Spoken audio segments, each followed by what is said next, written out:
Question number first, कोणीय संवेग और प्लांक नियतांक की विमाएं किस प्रकार की होती हैं? तो हमेशा याद रखना इनकी जो डायमेंशन फार्मूला होता है वो समान होता है, ठीक ना। इसका करेक्ट आंसर समान रहेगा। सेकंड क्वेश्चन है, एम्पियर, कैंडेला, केल्विन किस प्रकार की राशि हैं? तो ये मूल राशियां हैं, इन्हीं को मूल मात्रक भी कहते हैं। मूल मात्रकों की संख्या आप याद कर लें, 7 होती है। तो अगर ऑब्जेक्टिव बनता है तो उन 7 मूल मात्रकों में से या मूल राशियों में से कोई भी 4 ऑप्शन में 3 समान देगा और एक अलग देगा। समान का मतलब कोई भी 3 मूल मात्रक देगा, एक व्युत्पन्न मात्रक दे सकता है। तो ये तभी आप डिसाइड कर पाएंगे करेक्ट आंसर जब आपको वो 7 मूल मात्रक बिल्कुल याद होंगे, ठीक है। तो आप रिकॉल कर लें उनको। न्यूटन किस प्रकार का मात्रक है? तो आप याद रखें ये व्युत्पन्न मात्रक है, क्योंकि ये मूल मात्रकों के सहयोग से बनता है, ठीक है। करेक्ट आंसर व्युत्पन्न मात्रक। Question number 4, M T inverse 2 किसका विमीय सूत्र है? तो ये पृष्ठ तनाव का होता है। और M L square T inverse 2 या M L square T minus 2 किसका विमीय सूत्र है? तो ये कैलोरी का है, ठीक है। अगला, प्रतिबल तथा दाब का विमीय सूत्र क्या होता है? तो M L inverse T inverse 2 होता है, ठीक है। क्वेश्चन नंबर 7, कोणीय संवेग की विमा किस भौतिक राशि के समान होती है? तो ये प्लांक नियतांक के, मतलब दोनों की विमाएं सेम होती हैं। एक एंगस्ट्रॉम या एक एंगस्ट्रॉम इसको रिप्रेजेंट करते हैं कि पावर 0 से कितना होता है? तो 10 की power -8 centimetre. Metre S I पद्धति का कैसा मात्रक? तो ये मूल मात्रकों के अंतर्गत आता है, ये मूल मात्रक लिखे हैं आप। वहीं एम एल की पावर -1 टी की पावर -2 किसका विमीय सूत्र है? तो प्लांक नियतांक का विमीय सूत्र है। मतलब अगर प्लांक नियतांक का ये विमीय सूत्र है तो कोणीय संवेग का भी यही विमीय सूत्र होगा, क्योंकि दोनों की विमाएं समान होती हैं। अगला क्वेश्चन, किस राशि में जितने अधिक सार्थक अंक होते हैं वह उतना ही, किसी राशि में जितने अधिक सार्थक अंक होते हैं वो उतना ही क्या होता है? तो उतना ही यथार्थ होता है, शुद्ध होता है, ठीक है। वहीं 4.0030 में कितने सार्थक अंक है? तो उनको आप कैलकुलेट कर ले, टोटल 5 है, तो करेक्ट आंसर 5 होगा। अगला क्वेश्चन देखें, 0.000.50 में कितने सार्थक अंक? तो ध्यान रखिए दशमलव के जो बाएं तरफ होता है वो सार्थक अंकों की काउंटिंग में नहीं आते हैं बाएं तरफ, और दाएं तरफ वाले आते हैं, मतलब इधर वाले काउंट किए जाएंगे। तो ये हो जाएगा, ठीक है। बल आघूर्ण का विमीय सूत्र M L square T inverse 2 होता है।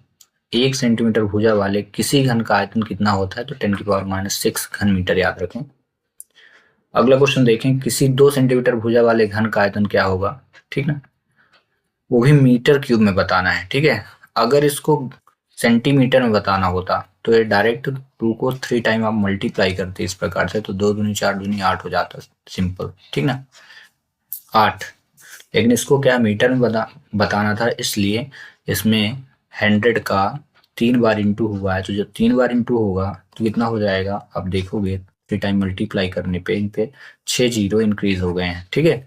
इंटू, वो भी इंटू तब हुआ है जब डिवाइड लगा है, ठीक है ना, क्योंकि डिवाइड सेंटीमीटर को जो मीटर में हम कन्वर्ट करेंगे तो 1/, आएगा, ठीक है। इसलिए वही जो सार्वत्रिक गुरुत्वीय नियतांक होता है, तो इसका जो मान आपको बताना, घन प्रति वर्ग प्रति किलोग्राम में कितना होगा? तो 6.67 इंटू 10 की पावर -8, ठीक है।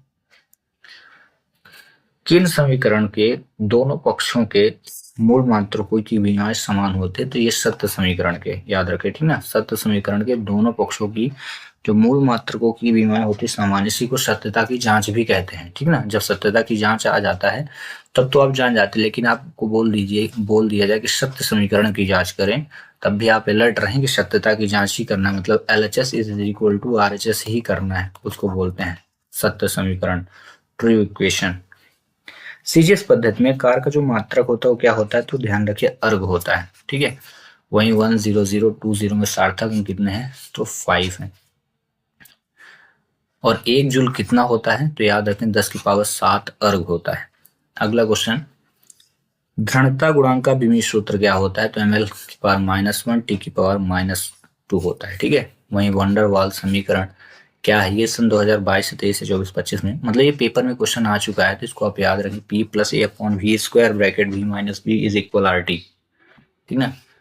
मीटर प्रति सेकंड कैसा मात्रक होता है? तो याद रखें ये व्युत्पन्न मात्रक है, ठीक है। क्योंकि इसमें मीटर भी है और सेकंड भी है, दोनों मिल करके मात्रक का निर्माण कर रहे हैं, ठीक ना। मीटर प्रति सेकंड चाल का मात्रक होता है और चाल एक व्युत्पन्न मात्रक है, इसलिए व्युत्पन्न मात्रक हो गया। वहीं टेस्ला, ओम, एम्पियर, जूल, न्यूटन में कौन सा मूल मात्रक है, तो याद रखें एम्पियर मूल मात्रक है, बाकी जो होंगे वो क्या हो जाएंगे, व्युत्पन्न। तो करेक्ट आंसर एम्पियर। एक माइक्रो कितने एंगस्ट्रॉम के बराबर होता है, तो याद रखें 10,000 एंगस्ट्रॉम बराबर 1 माइक्रो होता है, ठीक है। वहीं अगला क्वेश्चन है 6893.26 किलोग्राम को 2 सार्थक अंक बदलने पर कैसे लिखा जाएगा, तो 6.9 इंटू 10⁻³ किलोग्राम। विकृत एवं पाइसन निष्पत्ति कैसी राशि है, तो इसको आप याद रखें कि बीमाहीन राशि है। बीमाहीन राशि का इस प्रकार से लिखा जाता है, बीमी सूत्र M0L0T0, ठीक ना, ये इसको बीमाहीन बोलते हैं। 1 न्यूटन में कितने डाइन होता है, तो 10⁵ डाइन। वहीं 1 फर्मी कितने मीटर के बराबर होता है, तो 10⁻15 मीटर, वही -7, ठीक है। तो इस प्रकार चैप्टर फर्स्ट के टॉप 30 जो ऑब्जेक्टिव क्वेश्चन थे वो कंप्लीट। मिलेंगे next video. Thanks for watching.